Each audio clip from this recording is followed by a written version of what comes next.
don't know where everyone else is, but I got Ariel here. So thanks for being on time. So welcome back. Thanks, Mark. Yeah, super excited about today's topic.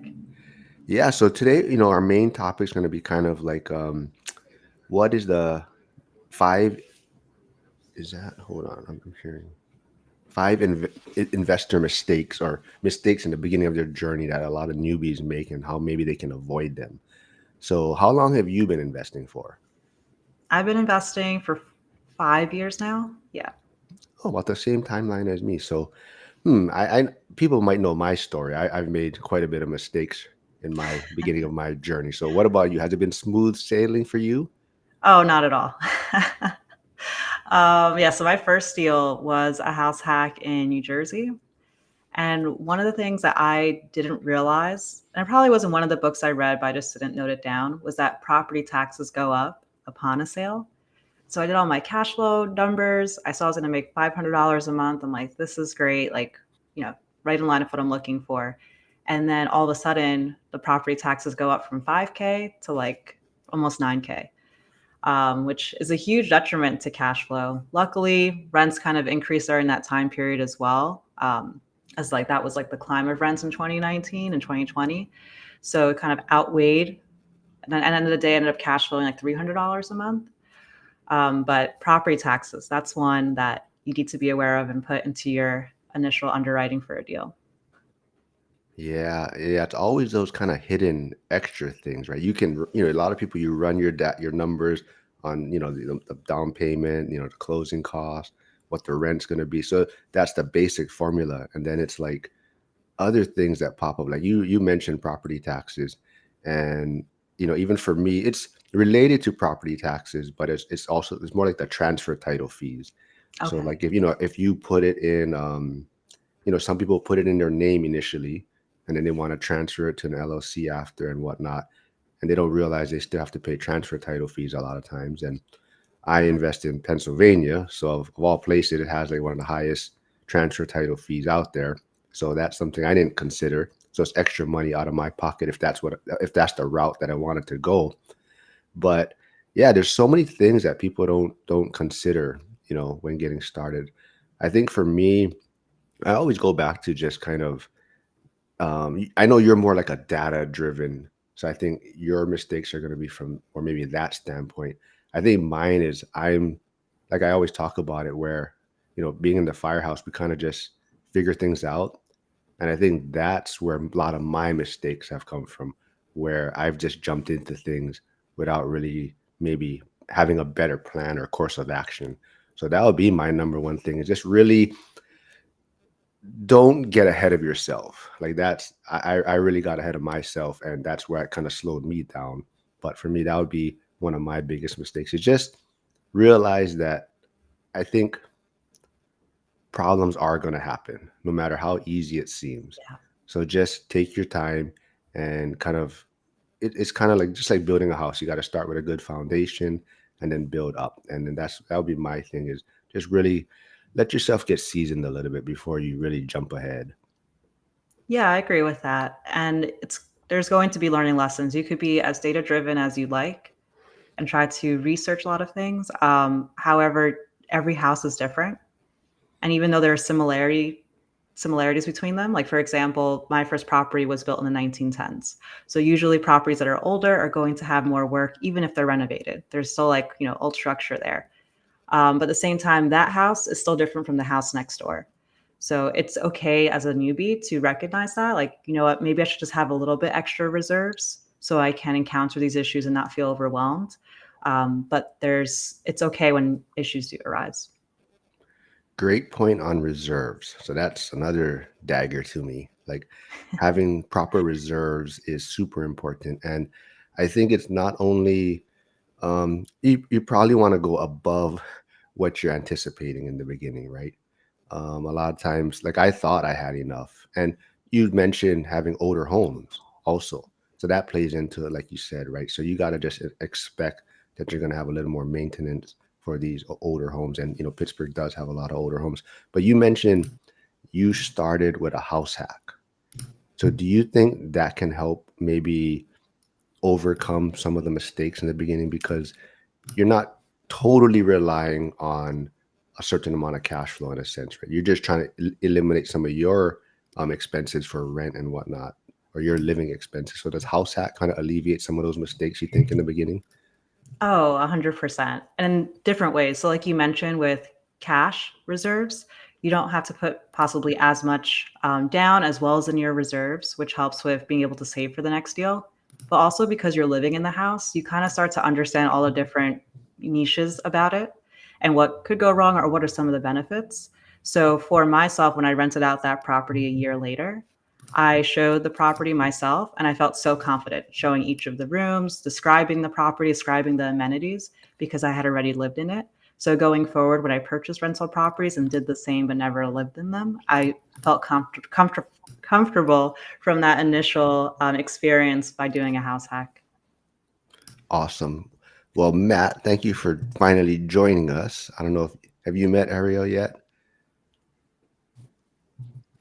Yes. Yeah, we've jumped on a live before, right, Ariel?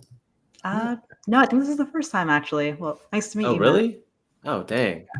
Yeah, so Matt is the Mojo Mindset. He's on X and he has his own YouTube channel also. So go check him out. I put all you guys' links in the beginning. But yeah, Matt. So we're kind of talking about the biggest mistakes and 5 mistakes probably new investors make in the beginning of their journey. And I thought maybe you weren't going to hop on because you didn't have any mistakes or nothing to talk about. Oh, dude, So Mark always coming in hot. You already know. well, That is far from the truth. Far from the truth. okay. So where do you want to start today then? Well, I think the first part of that is there's kind of like a process where you have to learn and educate yourself to be able to undertake, this wealth building journey through real estate. So for me, and kind of Ariel hit on it, was house hacking. So that's how I got started. And in the beginning, I had to learn how to analyze a deal, go out there, communicate with realtors, communicate with agents, communicate with property managers, even other investors and mentors that could kind of show me the ropes, right? Like I'm not trying to reinvent the wheel here. Like most people, right? They're probably working a W-2 job. So that's what I was doing. And you're doing that full time. So you want to, maximize the time that you do have off by kind of streamlining and accelerating that learning curve. And that's kind of where mentors and coaches come in. Oh, sorry. We have Pedro Tavares stopping by from one of your guys' channels because it says paired. So thanks for stopping by. We got Ike Hobbs here. I did an interview with him recently, so he's a firefighter. He'll be coming out probably next week. But he has a great question. How much do you keep in reserve starting out? Percentage of the house cost, or is it a set amount? Yeah, I could start off with that one. So I've read in books that most people try to have 10K in reserves. That's a lot for me, especially when I'm trying to scale and put money into other properties.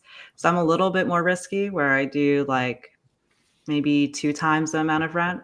So say like 5K or so. But I haven't had any issues with that as of yet. You don't seem risky. You just said you don't seem very risky though. It's Very all, calculated, I it's bet. always relative. It's true. I like How that. about Um, I think yourself? that's a good amount. I think that's a great amount. So at first similar to you, I thought it's like kind of a set amount. And now looking back, I think 3 to 6 months of principal, interest, taxes, and insurance is sort of like a minimum. I can sleep well at night for both Jess and I's kind of number. So I think we've taken that and run with it, and so we keep that in just a normal reserve account, right? We're not really so much interested in the yield for that cash that's staying idle versus sort of like it's good back on hand for those emergencies that may and will eventually come up. Will eventually come up.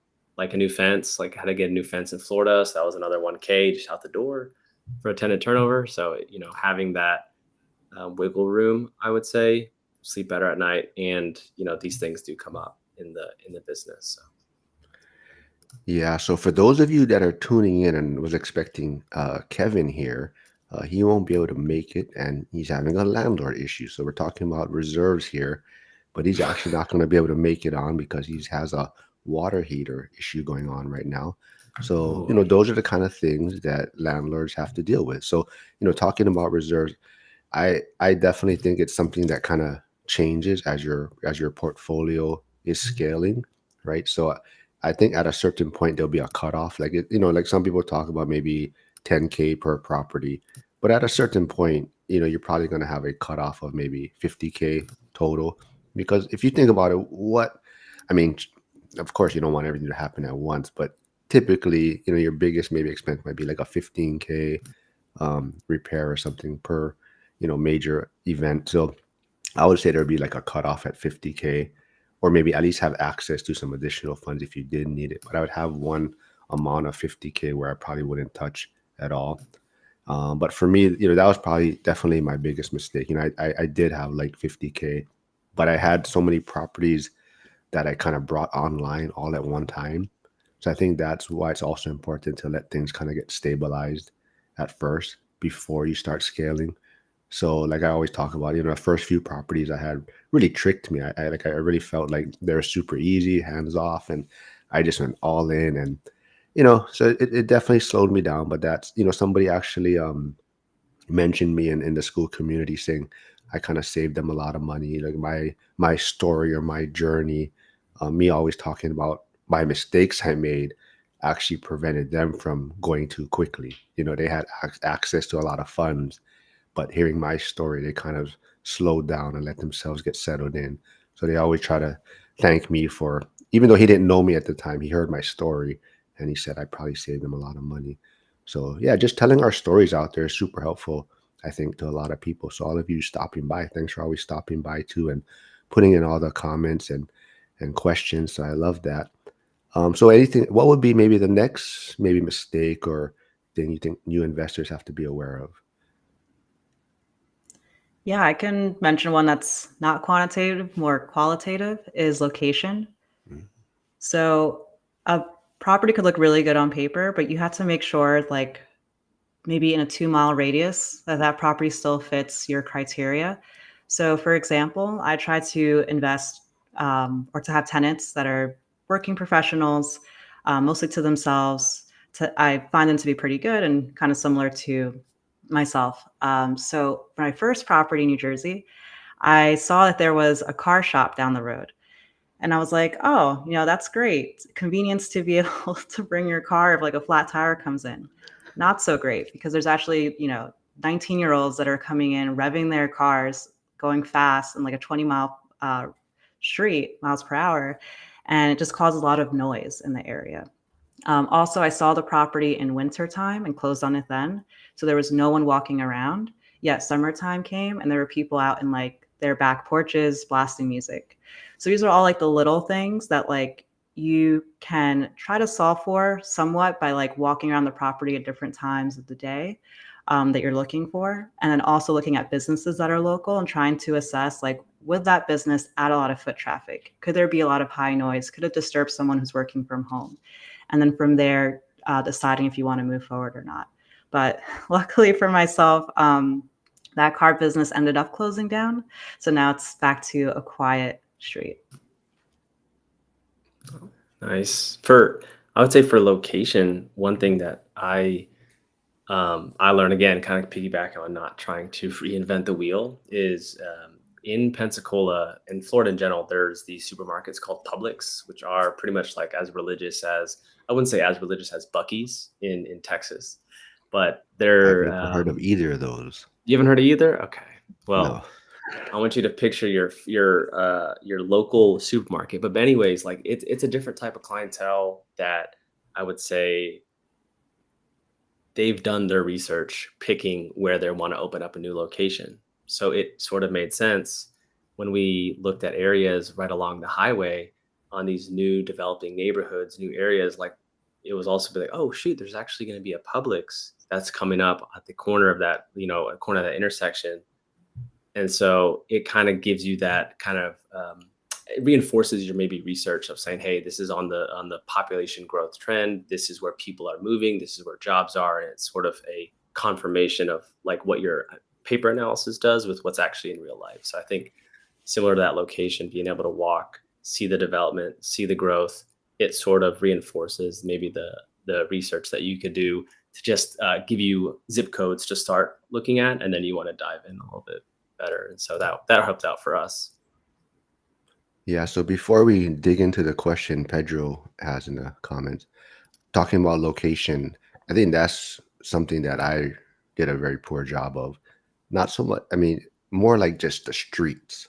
Like I really got caught up in more just like the listing. You would see like the photos and kind of just the rent comps and whatnot. So you're like, oh, this property looks great. The pictures look great, this and that. But I didn't actually do a great job of understanding the streets or even just the parking on the street or the parking situation, right? So some of the properties that I did get, like I said, they're base hits, they cash flow well.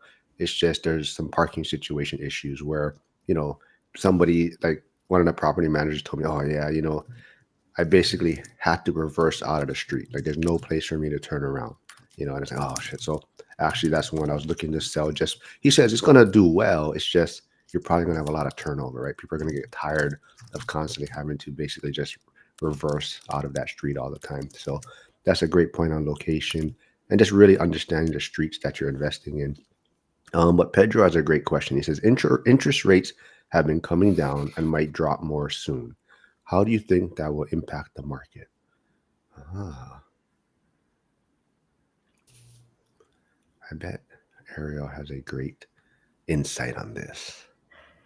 Yeah, I think it will open up the potential for more cash flowing deals. As of right now, there's not too much, to be honest, when you go on market. Like there are markets like Boise, Idaho, where there's practically like 0% of cash flowing deals.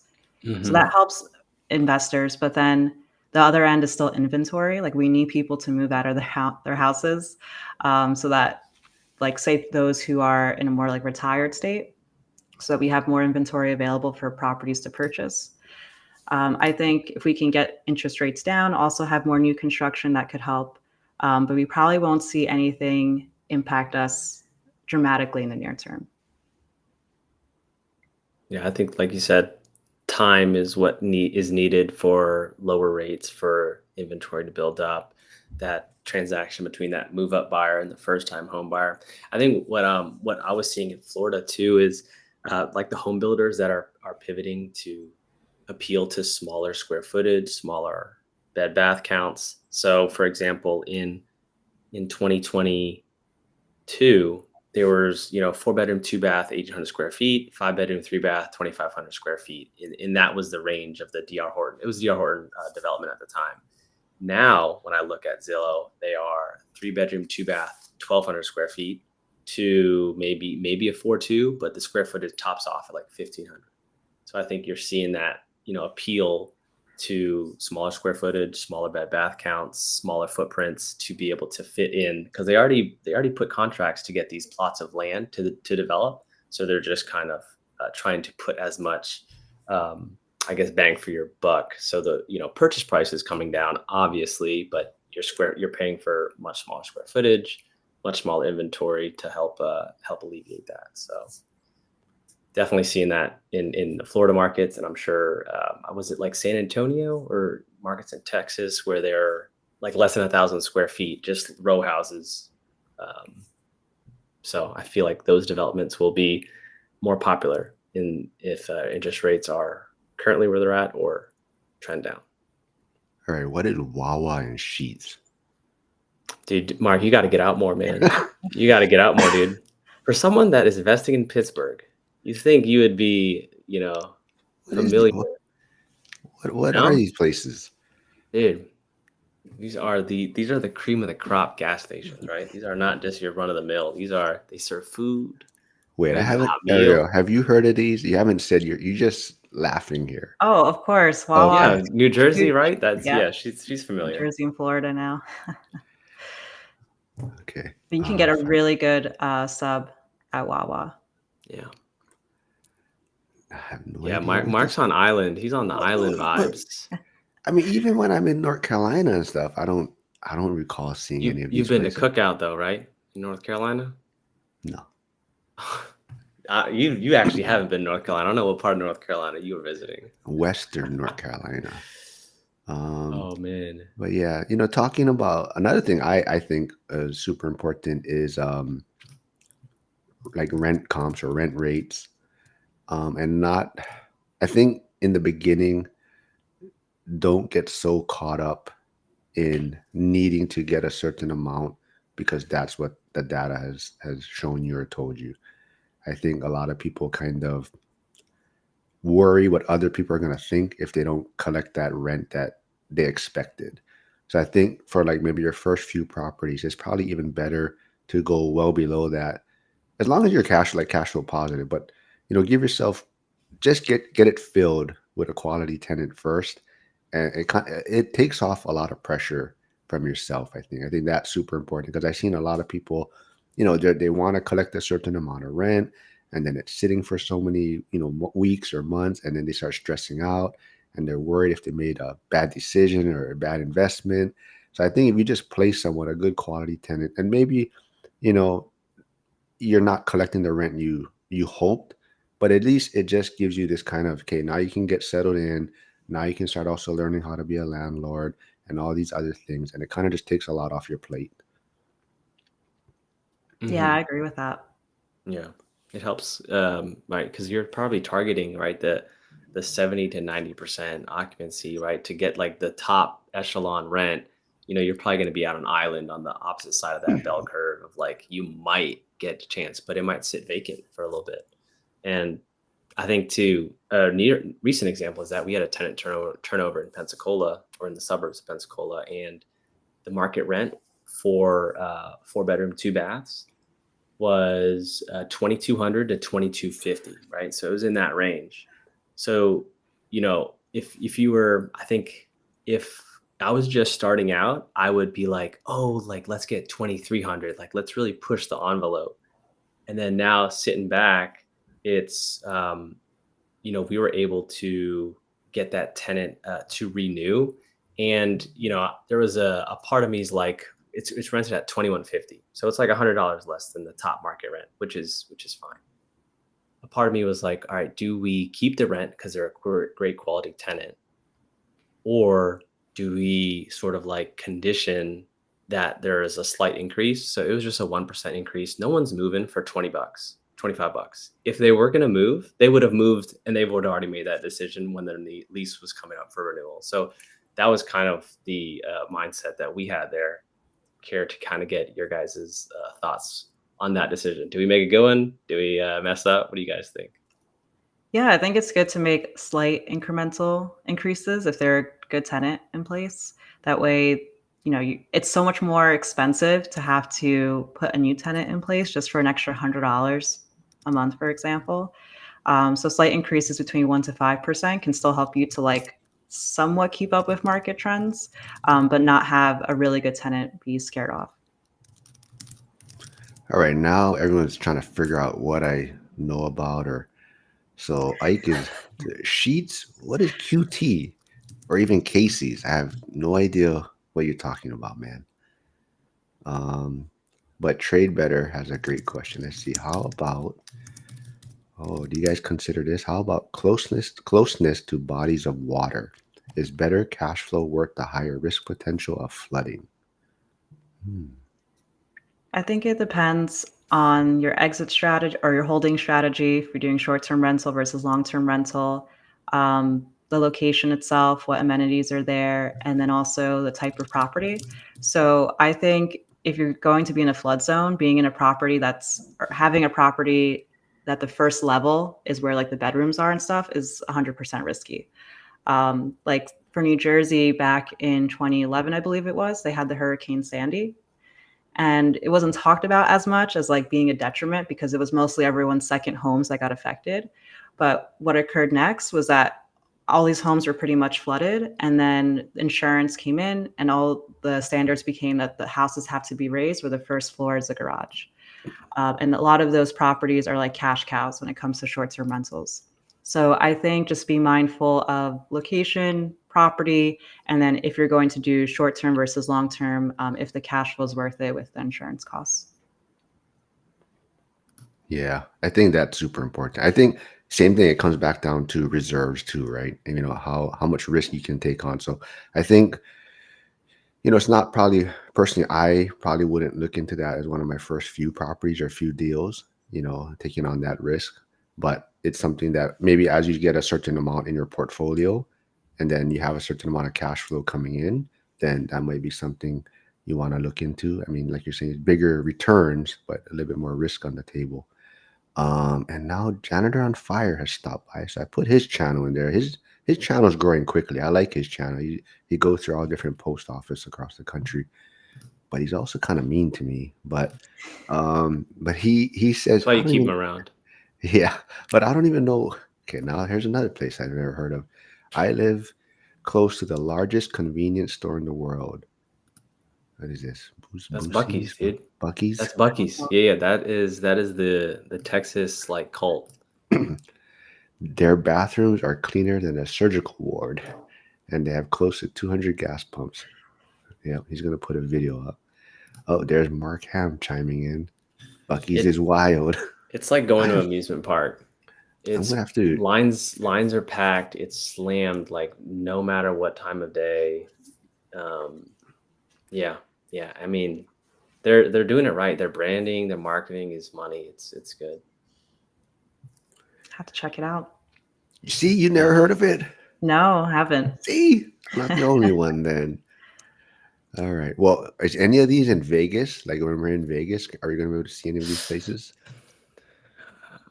Oh, I don't think so. I think you're gonna get a Chevron, Exxon, and a Shell, maybe a BP. Dude, that's it. Mm. There's still only one person here that on this live that wasn't in Vegas last year. Still? That Dang. was you. You Okay. didn't show Yeah. up last year. Ariel was. I didn't even know Ariel was there though. She didn't say hi, so kind of hurt There's a about lot of that. people, but this year or next Yeah. year, yes. But yeah, what about I think another big mistake that I see new investors, especially the ones that I talked to recently, is really focusing in on one market. Like they're still trying to find which is the best market, or they're trying to find which one has the most rent, and they're all over the place. They're looking at like 10. I like this market for this because there's tech going this way. Or I like this market because Airbnbs do well here, and they're all over the place. So do you guys see that, or is that how you guys were in the beginning also? Yeah, in the beginning, I was a bit scattered in terms of like different markets, even though I knew it was going to be New Jersey because I was still commuting into the office and I wanted to do a house hack. So that changed things a bit. But I think most newbies, one of the biggest mistakes is not realizing that almost every market could work unless you're in New York City or like San Francisco. Um, so yes, you can find like the best market for cash flow, the best for burr strategies, but really like even a small market that's like 30 minutes away from you, there's probably a certain type of buy box that can still make you like really profitable.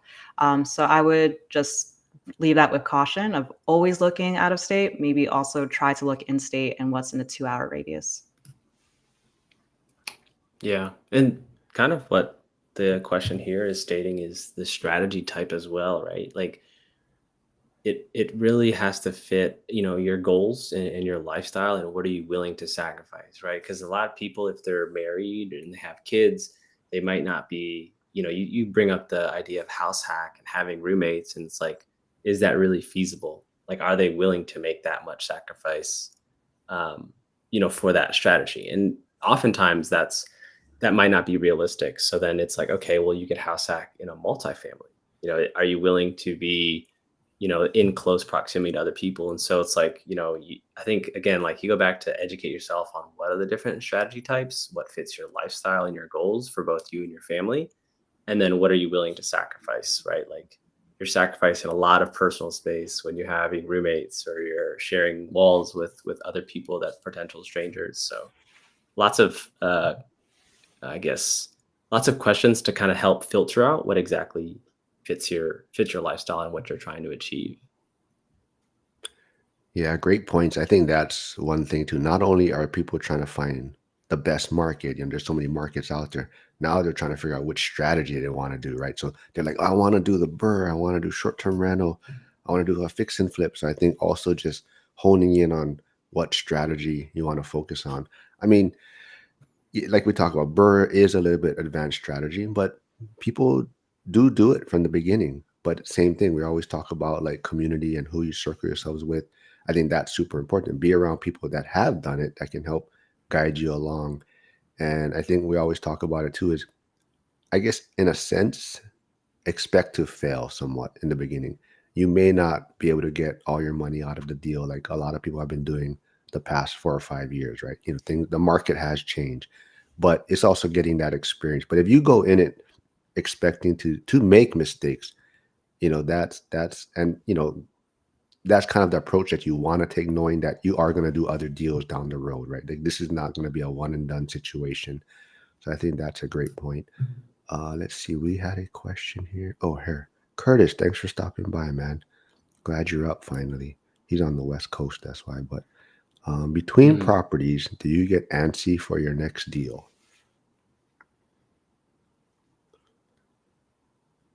I could take this first. Yes, 100% get antsy for the next deal. Try to think of other methods of being able to get capital more quickly for the next one. But I do think it's important the first, whether it's 4 weeks to 12 weeks, kind of like what Mark said, of just kind of settling in, because usually that first couple of months of purchasing a new property is when the most like maintenance requests will come through from a tenant. So maybe just kind of settling yourself, get used to what you currently own, what are some of the pros and cons about it, and then going into your next deal after you have some of that confidence, I think is good. Hey, hi, Nikki. Thanks for stopping by again. Yeah, that one's interesting because I would say for for us, like for going from house hack to the next house hack to the next house hack, it's like our strategy is to try to get out of a house hack, right? Because it's like we felt like okay, we've done this living with. Okay, I guess I was living with roommates. We have that multifamily, so it's like at some point though, we're trying to evolve from this sacrifice phase of the house hack, and then that would be the next advanced strategy. So for us, like our next deal, we're like antsy to try to do it would be like a live-in flip, right? So it's like we're not doing the house hack, but it's just like a different strategy that involves, contract work, trying to see what construction or renovation loan we can qualify for, and then kind of going through that process of like again expecting to make some mistakes, expecting to fail, trying to like get as much information as we can, and then move forward with like a 70% knowledge base to make that decision of moving forward. So I would say it is a little bit like you have to temper maybe your excitement because you don't want to just race into a bad deal, right? Like that will just set you back all these years that you've tried to maybe accelerate your wealth building journey. So there's like an aggressive patience to it, I would say. Did you just say wealth building journey because you saw Chester's Dude, name in the chat? I'm all about the trying to do plugs, you know? I'm trying to shout them out here. Yeah, well, I also put Curtis's channel in here, PE turned RE. So he's doing some cool stuff out there too. So go check him out and subscribe. But before I move into this next question, I also want to touch on quickly about I think a big issue too is tenant, or not tenant, but dealing with your property manager if you do use property management. Because sometimes people think like, oh, I got a property manager, now I don't have to do anything, and it's all just hands off, right? And they're not really following up with their property managers, or they're not really communicating on a maybe weekly or monthly basis just to stay up to date on their property. They just think, well, if I don't hear anything, then I don't have to do anything, right? And I see a lot of times then it becomes a bigger issue down the road. Then the property manager reaches out, hey, we got this issue going on. Your tenant hasn't been paying and whatnot, or so and so. And I see that, and now the new investors kind of scrambling. Oh, what do I do? Like this is all new to me, right? So I think that's one thing too. Is even though if you do have property management, you still have to learn how to manage your property manager, right? Great point. And then so and this is right up Ariel's avenue. Can you share any resources or tools you use for market analysis? She's like, I can show you them all. Well, I could tease. I am doing a free webinar next Friday on this exact topic. Oh, that's But I awesome. thanks. Yeah, I could preface that never ever pay for any tool that shows market analysis because almost all of them use census data, which is free. So a lot of this research you could do on your own. So the tool I'll be showing in the webinar is a free tool that kind of combines across different sources. One of my favorites where you don't have to do any like Excel or it's kind of like already done is Redfin. So if you type in Redfin market insights or market trends, and then you put in your city, you'll see like one page view. I could actually share my screen. Might be a little bit easier.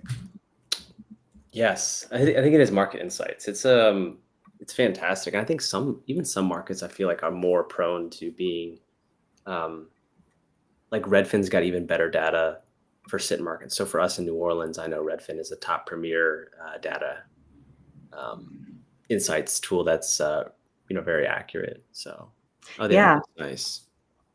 they're really good. So I'll give a quick overview. Redfin, this is Kansas City. So I typed in Kansas City housing market Redfin, and it has insights on median sale price, home sold, median days on market, how competitive the market is. This one that I love, which is migration trends. So instead of looking at where people are moving to or moving from 2022, which is what census data is right now, they actually look at searches on Redfin to see where people, say in this case from New York, are searching to live.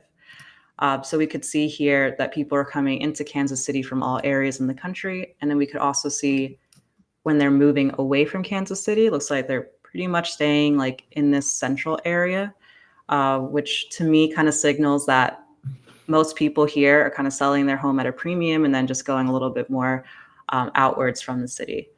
So this is really good when it comes to looking at like employers, new development jobs. A lot of it you could just use ChatGPT. I used to sift through like Google News and articles that way, but now ChatGPT just kind of brings all that together in one single view. And if you did want to go into like a data-driven approach, Redfin does have their data center alongside Realtor and Zillow, which I think is this one. Oh, no, move this over. Trade Better 99 said he signed up for the webinar. Awesome. Yeah, you could download Redfin's housing data, which goes through like prices, cuts, and they have a lot of information which you could download and get like as geeky as you'd like with it. But again, all this data is free. Never pay for a tool that is trying to charge for this because they're just aggregating free data. That's not really where I expected this to go, but Well, there's someone did people mention out. it, said coffee closers in the comment. Oh, hold on. How do I get back to Yes, whatever? for coffee closers, we help with like Oh, actually deciding what neighborhoods to invest in rather than just market analysis. Yeah, so if you guys anyone wants take to like check it more like out and try it out for personalized. free. Oh no, yeah, go. I just put the link to coffee closers in the chat. So if anyone wants to check it out try it out for free. But go ahead, Matt. No, I was just kind of commenting. Like you said, like free market data, wide, broad strokes is like you could find most of that information online, but like real estate is just as it is nationwide. It is really neighborhood by zip code, by city, by town. So I think to get that more granular approach and more personalized insight is a good part of your due diligence for sure. Definitely. Yeah. We got Ned stopping by, but he's stopping by from your channel, I think, Matt. But even There's though another data analyst. That's yeah, the numbers guy right there. even though he is, I'll promote his channel too. His channel's in the comments, so go check it out. But Late Start Wealth is here. So what's up, man? Yeah. So what's the webinar going to be all about, Ariel, next week? Yeah, it's going to be showing off a free dashboard that I've created that basically takes all the data from Redfin, Realtor, Zillow, Census, and helps you find these markets best for like cash flow, seller finance deals, long term, and so on. And then from there, actually like a framework of how do you go through this, right? Because the question is like, how many things do I need to look at? How much time do I need to put into searching for a market before I can make a decision? So it's just going to go over like that framework or checklist of steps, so that anyone, whether they are tech focused or they're not, they can use that to go through how to find a market that's best for their strategy. Love it. So go sign up, everyone. Go check it out. It's going to be great, I bet. Who'd be the ideal audience that you're looking to cater this webinar to? Like Yeah, those just so starting out, or for newbies or those probably within their first 10 deals, searching for possibility of a new market. Most of what I've created is mostly geared towards the working professional, someone who's limited on time and needs just like the quick steps that are the most important for them to follow. So I think that would be probably the main focus. And then possibly any wholesalers, but mostly investors. awesome. Sounds good. Any other mistakes that you guys want to cover or want to dig into, you think? Yeah, I have See, a what did we question talk for you about? both. Okay. So a lot of people, newbies I work with, there's always the balance of like how much research do I do about a property before I ever go to tour it. So for you both, where do you think research should kind of stop before you actually go in person or have your agent tour? Like, do you think running comps fully should be before or it should be after? Mm. Let's see. I can probably kick this one off. I think, and you're referencing, you are, you and your realtor are going to be going in, looking at the property, seeing the selling agent, kind of talking through that. That's what you're kind of referencing, Yep. right? I think that as much as your agent is there to kind of facilitate, I think you got to at least meet them halfway. And this is kind of what we did is we found comps like in that area, and we were like, hey, we want to see these 5 properties. So I think kind of already having a rough idea of research, and it just takes a lot of reps, but I think you'll get quicker and you'll get faster, and then your numbers will kind of get a little bit tighter on the kind of on that like spectrum of like what's reasonable, what's an actual comp. And I think when you have a handful of like rough ideas and you kind of know going in, I think then you can really start you know getting like reaching the final product, if you will. Like you've done enough of the training, and you're like, the practice reps, and I think you're ready for like kind of game time, so to speak, by having that handful of comps in hand and kind of in your back pocket. So that way you have a rough idea of what to expect going into it. I don't know, Mark, what are your thoughts on that? Yeah, I think, a lot of like Ariel and I talked when we chatted and had our interviews, but I wish I had coffee closers when I started. You kind of, it's the same thing, right? You kind of build your buy box and you understand your buy box, and then you can put that into these softwares that kind of has your buy box already in there. So that kind of speeds up the process. And that's what I would say. I would say, understand your buy box and just have these certain criteria to where it's a property that you're going to want to look further into, right? Doesn't mean you're going to make an offer on it. Doesn't mean you're actually going to purchase it, but have these certain things that you want, these kind of check mark points that you want to hit off. And it might only take a few minutes for you to really say, okay, this is something I want to look further into, right? And then that same thing, right? The coffee closers will send you an email. This property meets your criteria. And now you can be like, hey, I want my agent to kind of look further into this for me. So that's definitely the way I would approach it is, once you really understand kind of this buy box or your basic things that you're kind of looking for, that's going to help you kind of move quicker in a sense, right? It's like, okay, in a couple minutes, all right, this is what I want to know more information about.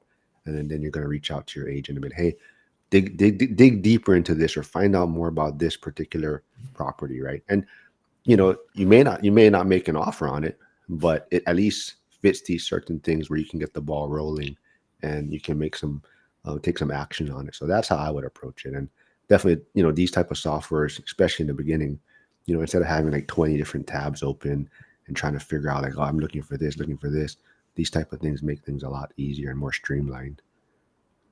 Mhm. Wealth building journey, always coming up with some good questions. What's an I wish I knew problem you each dealt with that wouldn't have provided any indications beforehand, but is a valuable lesson learned in retrospect? So just to put this Mhm. out there, Chester is under contract right now with his first deal. So he Mhm. probably has a lot of things going through his mind. So let's not scare him too much. But what is something that we would look back on that maybe like, oh, it's a good lesson I could have learned? Oh gosh.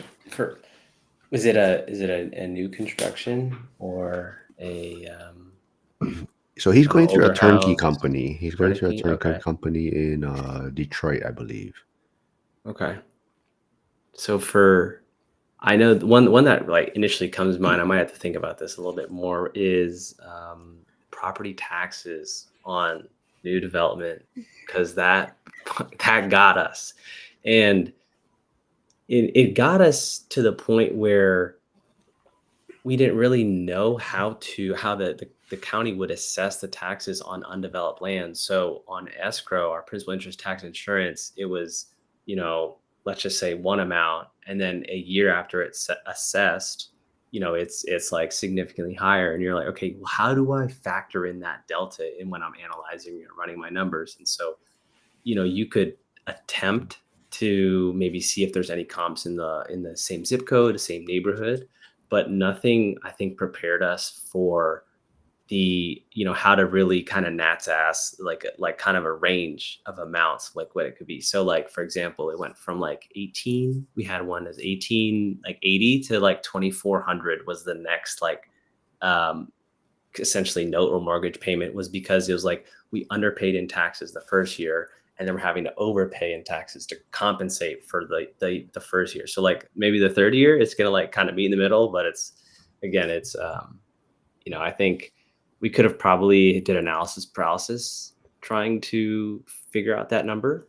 So I think there's a balance of trying to really like hone in on the number versus being like, okay, I'm gonna take a plus or minus 10% and kind of move forward. So I just want to say if you showed up on time, you would have heard all of this discussed already. well, But I'm but thank you I'm for I'm the audience catering. that I'm popped in late. catering to the Yes, audience, to the pop. yes. Exactly.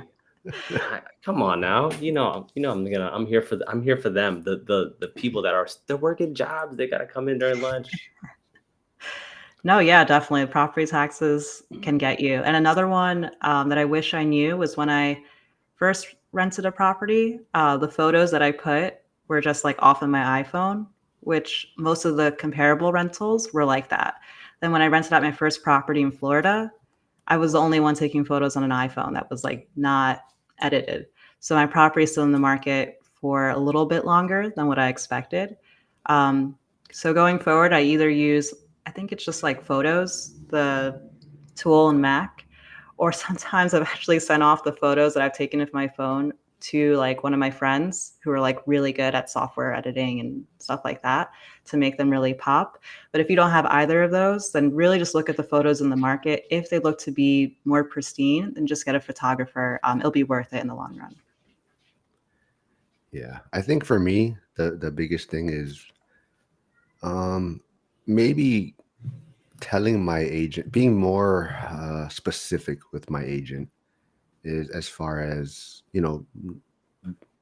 I said, of course, I want good properties, cash flowing properties, and all these things, but really be more specific. Like, hey, the street has to be this way, or the parking situation, and really be a little more detailed in what I wanted him to look for. So, even though he did a great job, finding properties and getting me base hits, I could have been more specific on my buy box or what I was looking for. But Curtis has a great, so PE turned RE. On my recent purchase, I submitted an offer before seeing the property. I did research before, so when I saw the price, I knew it was a deal. Yep. Mm. So So that's all Mark, the work you put in beforehand. What's up? yeah, I got another for you. I texted Jess, so she gave me another one. Local regulations if you were to Mm. go to the short-term rental route, they're not set in stone. And how do we learn this? We learned this the hard way. So local regulations for New Orleans changed a year after we were operating Airbnb. And so being able to, I think it goes back to on the underwriting side, underwrite the deal as a long-term rental. If your numbers are good there, then you can be willing to stretch that risk matrix a little bit by doing a short-term rental, and you can get more cash flow, but again, a little bit more risky, a little bit more seasonal. So it kind of builds in a lot of the things we talked about, building the cash reserves, underwriting. Things can change, so being able to pivot and stay adaptable, I think, will serve you well as you are on your, I'm gonna do it again, wealth building journey. Got you, man. Seems like I should get Jess on here. Seems Yeah, like yeah. she's I'm telling in control of everything. Dude, I'm telling you, I'm just the guy that actually just shows up. So we're gonna get her. We're gonna get her going. And Ned made a comment, but I know he can't see my reply because he's from your channel. But he said making fun of his 73 search tabs, and I just replied to I'm making because he had a spreadsheet for his dating. So I just told him he's making fun of his 100 tab spreadsheet for his dating app.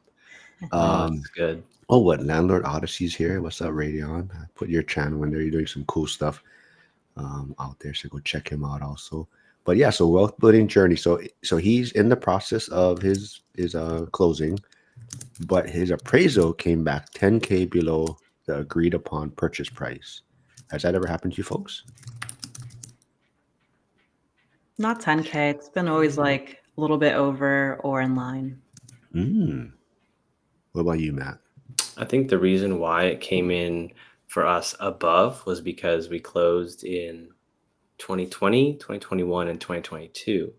I bet now if we were to close on a property, and the appraisal would probably come in a little bit lower. So I think it's something that you really can't control that much. Is just the market that you're in, buyers, sellers market, what's going on, a lot of external factors that you might not be able to have control of. Yeah. So I think it really comes back to kind of what we're talking about knowing your numbers, knowing your buy box. And sometimes like we're talking about, you can't control the appraisal. It just depends who's doing it. There could be a new appraiser, and he's really being tight on his numbers or whatnot, or whatever comps he's using. But I would use that to your advantage, right? And it came in below, so that gives you some bargaining. You can take that to the table and talk to the seller and say, hey, I can't qualify for financing, if the purchase price is at this because of the appraisal, but I would leverage that into getting some credits or lowering the purchase price. But as long as you ran your numbers and you know what you're getting, right, it doesn't really matter what the appraisal comes in at, right? If your numbers make sense, it's a good property, then I wouldn't use that coming in 10K below as stopping you from doing this deal. I would use it to leverage it and try to get a better deal out of it. So that's the way I would approach it.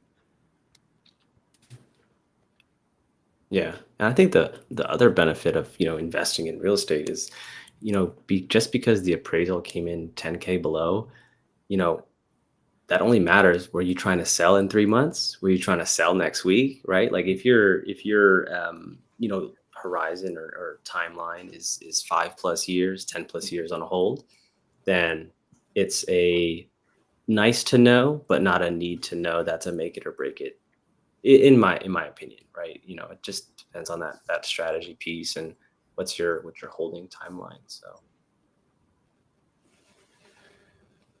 what advice, for like someone like Chester, who's on the verge of closing his first deal, what maybe could you give him in the first maybe 2-3 months after closing? Like what should he be prepared for? What could he expect maybe? Is Chester, are you self-managing or property manager? Mhm. I believe he's going to go the property manager route in the beginning. Mm. If I would think if that's the case, is maybe create more frequent touch points with that property manager early on.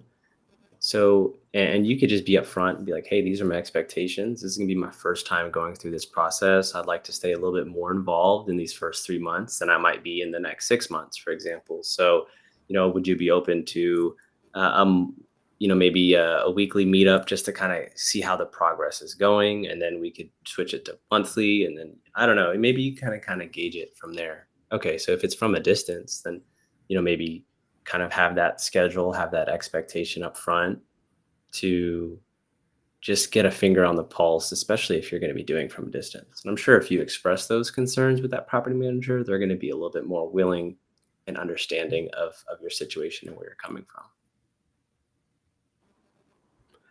I Yeah, I think the think that's biggest great oh, advice. I think the biggest thing is don't freak out when you get your first maintenance request or repair.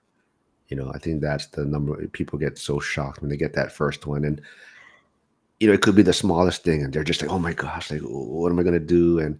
And just it's just part of the process. It's part of being a landlord, and realize that typically it's not as bad as it sounds. Maintenance request you got to realize your tenant a lot of times, for them it's a big thing. They're trying to deal with it, but a lot of times it just it just takes stepping back a little bit and really just, okay, let's just figure it out. There's a solution to this, and don't stress out too much about it.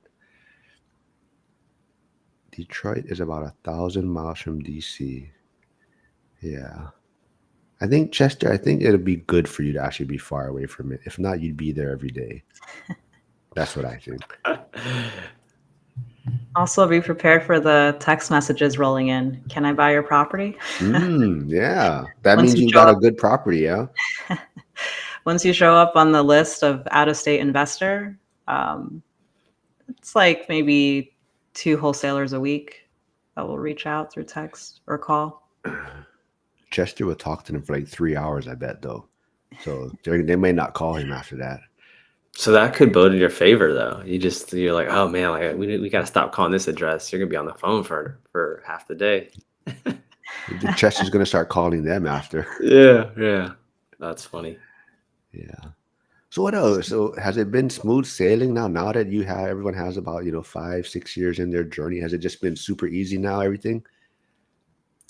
No, but I'd say like at least technology has gotten better. So like Zillow is what I use for renting out a property, just for like the listing and the lease creation. And from when I used it for the first time, like 4 years ago, it's night and day to what it is today. Their customer service still sucks, but it is free. So like today, I rented out a property about a month ago, and now they have like all these pre-canned answers. So I can set up like if someone asks me, "Can I see the property? Is this time available? Or does my credit score like fit into your criteria?" I can just send like the pre-canned stuff right away, all through my phone on the Zillow Rental Manager app, which you couldn't do a couple of years ago. So I think one of the benefits is having these supplemental tools. I like it. Yeah. Yeah, I think so. I think it's definitely come a long way in terms of making the user interface and the streamlined process a lot easier for self-managing professionals and those that want to maybe be a little bit more involved in the beginning. So it gives you that flexibility, which is nice. Ned said, I've made a lot of money off those random calls. Oh, he talks to every last phone call on his properties. See, so it could be in your benefit. You never know, right? So you might maybe you do have the answer. Yeah. What I will say is don't when you close, don't um, or I guess expect a lot of mail that you can refinance from a scam. That's not going to work. You don't have a lot of built-in equity yet, so don't don't try to just refinance or lots of mail will be thrown away. That's not relevant to you because your information is now part of the local records, and that's how they target your people. So Yeah, and I think don't have to worry too much about the people that are in the chat, because I think everyone is kind of in the same communities and around the same people. But I think a big thing too is just sometimes you did make a mistake, maybe in a sense, or don't be afraid to pivot, or you know, sometimes maybe you have to take a loss in a sense. Maybe it's just a property that didn't work out for you. It was a deal that didn't work out, and it happens. Hopefully, it doesn't happen, but it can happen. And just realize that it's not the end of the world. And sometimes you do pivot so that you can make better moves down the road, right? Sometimes you don't want to hold on to something that's just going to drain you, and it's just going to hold you back in a sense. So just keep that in mind and realize that we've all made mistakes. I mean, all of us talking here, we've all made mistakes. There's always something that we would probably do different, but just realize that sometimes you do have to pivot, maybe. But that's also why you need these sounding boards where you can bounce ideas off of, or see if someone else has gone through that situation. Um, yeah. So yeah, anything else you guys want to chat about? Anything else in the markets, or anything else going on in your guys' lives, or on the Vegas event coming up? Did you guys, or buy your Matt? You bought your tickets yet? It might just be me. So I didn't buy Mm, 2. Yeah. So it's Jess will be in Valentine's Day school. weekend. Yeah, Jess will be in school, so we're unsure of the class schedule for me to get out there. And I mean, I think it'll be fun. It'll be fun. We'll try to make it work. So I to know be you don't dare determined. missing the second one.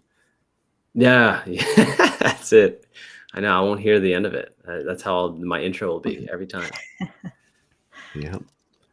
Yeah, I don't know. I mean, what do you guys think? What's going on? You think a Fed rate cut in September?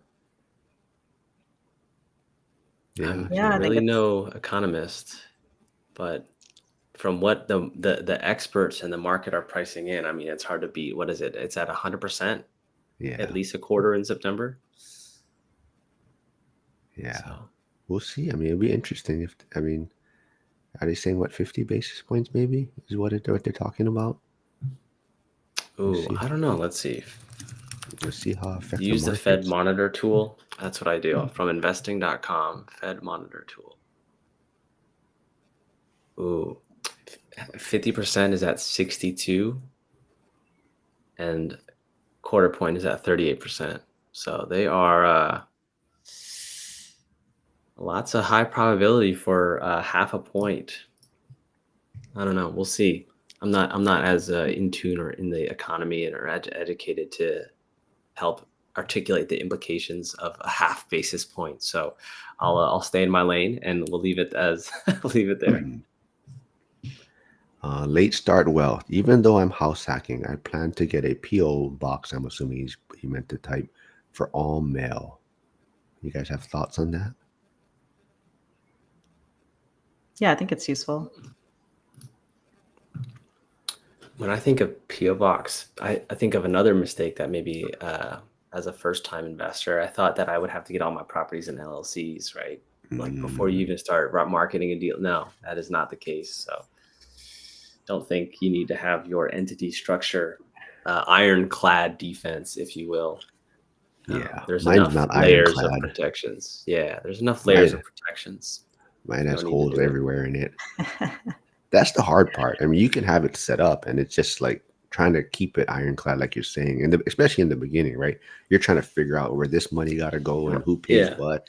Yeah. And by now, I've commingled funds so many times. Like, Yeah. yeah, Let's be honest. Your beginning $200 cash flow, you don't need those offshore bank accounts yet. Like yeah, let's build it up in phases. yeah. So even like the PO box question, I have like the virtual mailboxes, so all my mail gets sent there. But even that, it hasn't. It's like the service has gone down quite a bit. Like I don't get the messages anymore that, oh, you have new mail. And actually, I gotta call them and follow up on that. And that's not even talking about it. But even like bills, I get utility bills, and it's like it's like it's like 3 weeks past the due date. I'm like, what the hell? But so good thing I still get the electronic mail, so I know that these bills are due. But on the servicing side, it's scanned in, and it's like it's already like 3 weeks past the due date. So yeah, I don't know why I'm paying for it anymore. I think I got Yeah, you have to sucked follow into it. up on that. Yeah, I know. Yeah, you really do. See what's going on over there. Yeah. But Nope. one thing I'm looking forward to, you were saying like market trends, things like that, is seeing how like the NAR settlement is Mm, going to like, because now I think the effect is supposed to be mid-August. So yes. seeing how agents change their structure is Mhm. interesting. There's also a lot of companies that are now like startups helping people do for sale by owner in a more seamless way. So I think like that whole like realm is going to see a lot of change, which is interesting. Yeah. I That's a good think point. there's going to be a lot of just like real estate attorneys that might get a lot of business Ooh. from it to just write up contracts and you're not paying a big fee for it anymore. So I see that in the works. But I think I haven't, even though I have my license, I haven't paid too much attention to it. But I think there's going to be even an issue with like teams, like sharing commission now. So even like, so yeah, I think there's going to be an issue with team formation. So there might be seeing less teams built, like agents coming together working as a team because of the commission structure now. So that might be something, because I think, Hmm. even like on the buying side, right? I don't know if you can sign a contract with the team. You might only be able to sign a contract with the specific agent. So I don't know how that's going to work, because you can't technically show a property anymore without having a buyer's Without agreement. having that signed. Yeah. Mm. So Yeah. unless you're going to just fill it out every time. But yeah, interesting stuff coming along. But yeah, anything else you guys want? Anything you guys want to talk about? Anything else? Doesn't have to be real estate. What's going on? How's your where's your other property, Ariel? The one that's not in the country, or where's it at again? And Playa del Carmen. So Yeah. hopefully that will be ready Hmm. in the fall. Then I'll be Oh, renting it out as an Airbnb, and hopefully vacationing there a couple of times out of the year. Oh, that's awesome. I like that idea of the lifestyle asset. I think that's and awesome. then Matt, you guys just transitioned one of your properties, right? Midterm? No, what did you guys do? I saw you post.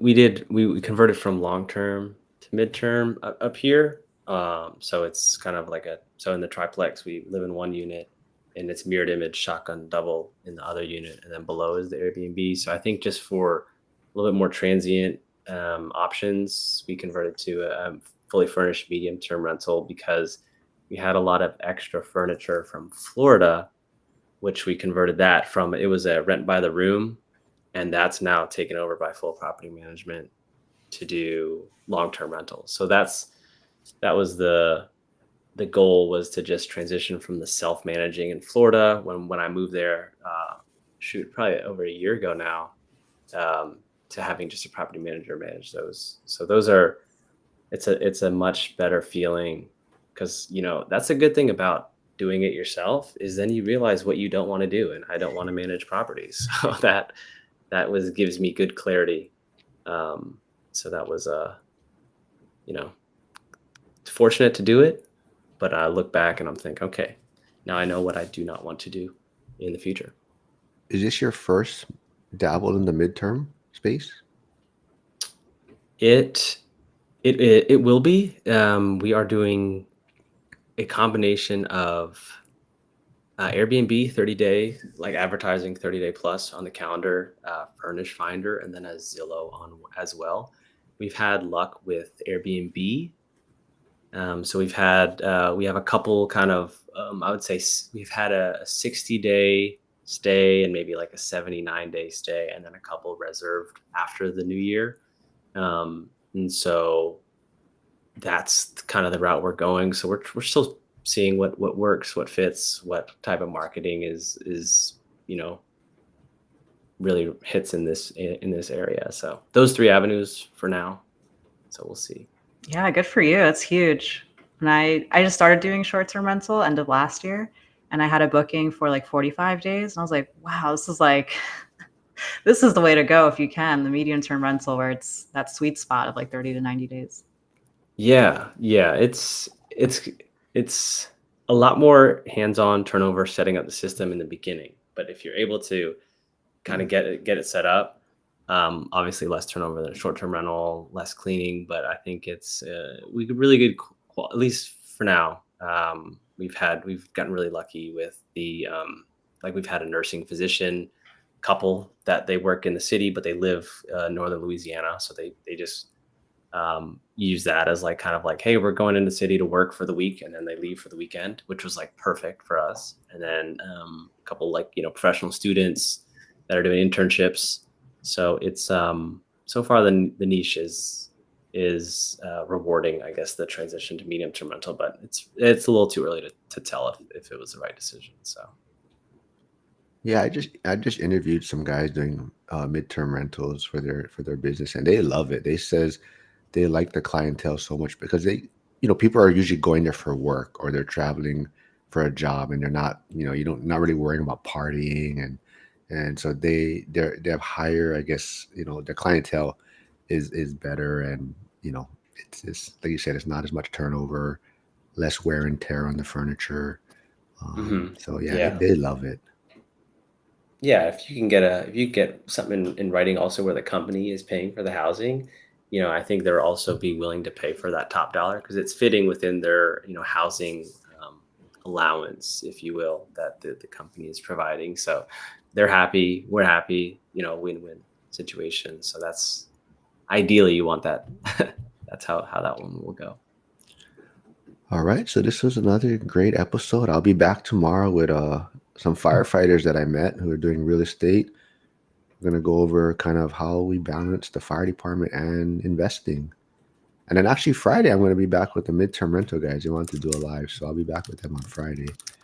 But yeah, before we wrap things up, maybe what would be the advice you would give a new investor starting today? What kind of your final parting words would you give them? My final parting words would be it's important to do your research, due diligence, but also you need to make offers. That's where you're really going to learn. So give yourself a little bit of room to try to analyze new deals or markets. When it comes to a certain mark of maybe 30 to 90 days, when you're like, all right, I've seen this kind of property before, I already know what the numbers are going to align with. It's time to start making offers and take action. And yes, I'm still in Tampa. Okay, Esther, you heard that? Ariel's still in Tampa. She'll be in Vegas too. So Esther, you better show up this year. Yes. Dang, doing the recruiting. Love it. Yeah. Love it. And then Nikki, I'll bring this question up on Friday too for the midterm people that will be on. But if you guys, does midterm rental work with one room, Matt? What do you think? It would depend on how the space is configured. So if you have a separate entryway, or is it within a like co-living, I guess is how you describe it. So I think it just depends on the configuration, what you are going to be advertising it for, and then clarifying through that. So bad answer, but it depends. I guess it could work, but Well, I know the guys that I spoke with, they do it. I think it's in Jersey, their company, but most of theirs are.